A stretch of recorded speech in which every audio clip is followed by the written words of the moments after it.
Hello and welcome to the next video in the series. In this one, we'll be talking about how I research my guests and hashtags. This is obviously very important because I want to know good questions to ask my guests. I might want to learn things that I don't already know about them. Sometimes it's weird. I'll start with the people I know first because the people I know, you assume that you know most things about them, but you may not know a lot. Some of my closest friends, I'm like, I had no idea you were involved in that, or you never told me that, or I never happened, didn't see that on your website or whatever.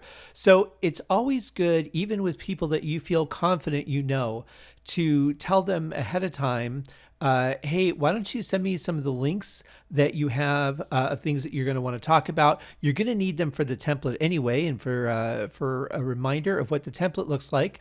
You're going to need the links. You're going to need their information, things they want to talk about. There might be a project in the works that you're not aware of. So it's always a good idea, even with people that you're very comfortable with, to have them send that stuff over before the show. I make the mistake all the time of telling them after the interview, by the way, send me some links that you want me to put in the show notes. And I'm trying to get out of that habit. It's a really bad habit. Get that stuff before the interview so that you have some things. Now, in the course of the interview, some other things may come up. Like in a recent interview that I did with Rodimus Parra, we were talking about something and he said, he told me about, we were talking about Orson Welles. And he told me about the original Star Wars trailer that Orson Welles did. I had never seen it. So of course we get off the phone. The first thing I do is I go look for it. I find it and I add it to the show notes. So you also might talk about some projects that they've been involved in that you didn't know about, or something that might be of interest to their fan base.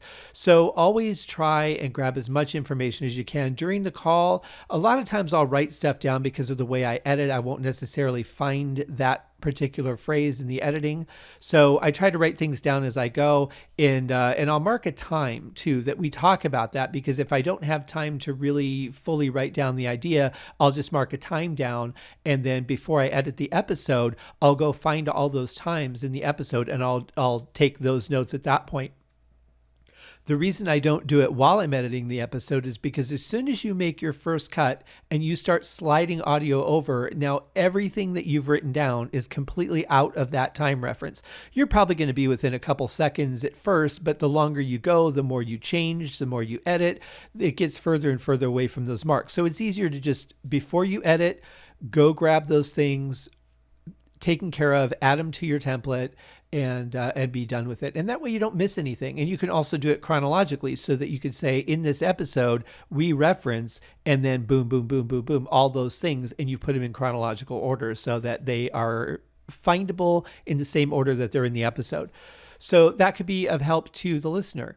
So with those guests, I'm still not afraid to. It's probably easier to reach out and go, hey, there's probably stuff I don't know about you. So when you get a chance, we're going to have our conversation on Saturday. It's Monday. So if maybe by Friday night, you can go ahead and send me all this stuff over, that'd be great. You also need to get a photo from them anyway. Now, this can be a photo of them. It can be a photo related to the project that they're promoting. So maybe if they are somebody who is starting a podcast, you might want to get the podcast logo to use in your promo. If it's somebody that is working on a brand new project, or a movie's about to come out, see if you can get a copy of the movie poster, or see if they want to have the picture be of themselves, because they're going to be talking about more than just that project. Leave it up to them, offer them the options, make them feel comfortable. It's really the best way to go. Now, when I work with a guest that I either don't know very well or has come to me through a publicist, then it gets a little bit different. The publicist typically will send you over a sheet that has information about what the guest wants to talk about, why they're promoting at this time. Maybe they've got a new program coming out, they've got a charity that they're working for, they've got a book on the way, something like that. So that information will come over that way, but then, be ready in the course of the conversation to have some more things come up. That happens fairly commonly, actually. The publicist will typically also send you over a photo or a range of photos. And if they're sending photos to you, you can use any or all of them, however you want, in conjunction with promoting the podcast. Obviously, be respectful of your guests. Don't be, doing anything to the pictures of that. Just present them as they've been presented to you, and do everything respectfully. On to the hashtags. Hashtags are really weird because for a while they seem to be really powerful. Then they kind of faded out. Then every once in a while it's kind of powerful again. I don't know. They're kind of an elusive thing for me. But the way that I do them, I actually utilize Instagram for a lot of the research on my hashtags. I'll start with, jotting down the certain things that I know. If they're an actor, maybe the name of the project that they've been on, something that project relates to. So if it's a horror film, I might hashtag the name of the horror film, hashtag horror, hashtag scary movie. But when you go into Instagram, you can test out some of these and see how popular those hashtags are. If I hashtag Las Vegas, it has, millions of times that people have used that hashtag. So it's a very popular hashtag. So I might hashtag Las Vegas if, I do because my podcast is recorded in Las Vegas. But if it relates to a project, like I might interview somebody from Cirque du Soleil or a show or, something like that, or maybe a project that's coming here, a tour that's coming through here. So I'll hashtag that. But Instagram is great for testing out those hashtags because you can create a fake post or you can practice on the regular post. Just make sure you delete it if it's not related to what you're actually posting before you post. You could check and see, and it'll tell you how many times that hashtag has been used, and very quickly. You're not waiting a long period of time. So that's a great tool to use. You can also Google the hashtags. You can look on Twitter. Personally, though, I really find Instagram to be the quickest and most direct way of grabbing those hashtags. So remember, you're going to have your hashtags that always go with your podcast. For me, it's audio engineer, author, composer, Las Vegas, drummer, podcast life, Haskincast podcast. Obviously, if I start a new podcast, I'll be using that. But those are the staples. Those are going to go on every show so they can stay in your template. But everything that comes before that should be related to your guest or their projects, something that's going to draw attention to what they've got going on or who they are. If you're interviewing somebody that's famous, obviously you want to hashtag their name as well.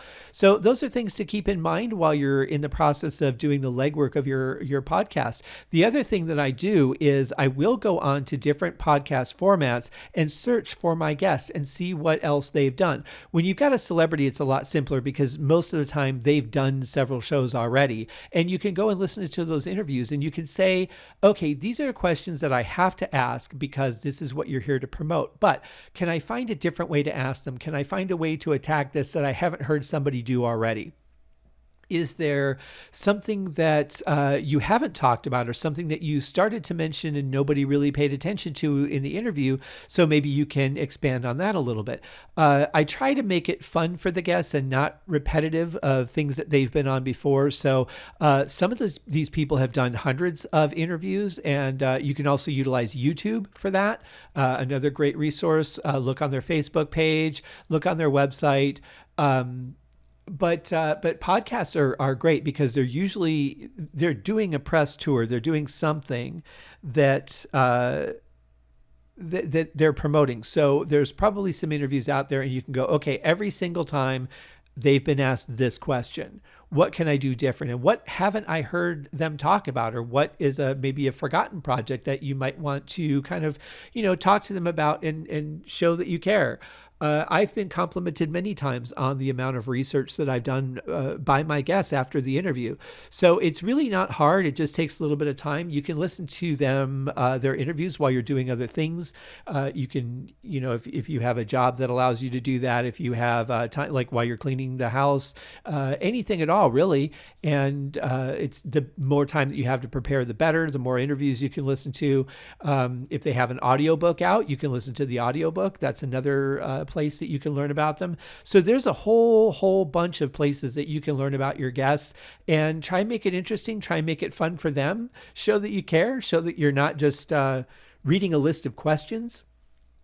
you have to interact with them. You have to make it a live thing. If you ask them a question and they say something that is of interest that might start a different line of dialogue, then follow up, see where it goes. Don't be afraid to do that. There's too many podcasts and interviews where they just, I have to ask this question. They ask it. Okay, great. Whatever your answer was is what your answer was. Great. Let's move on to the next question because I got to get through these. Don't do it. Make it a human experience. I think that's one of the things that makes my show really work, is that it's a very organic conversation. Yes, there are certain things that you have to bring up, and that's fine. They're expecting that, especially if they're in the middle of promoting a specific project. But at the end of the day, they also want to have an experience. They want their fans to get to know them. They want to find new fans. And if they're just answering static questions and going through motions, it's not going to be fun and people are going to tune out. So make sure that it's a human thing. Make sure that you're being respectful of them and their brand, whatever they've got going on, their projects, and have fun with it, guys.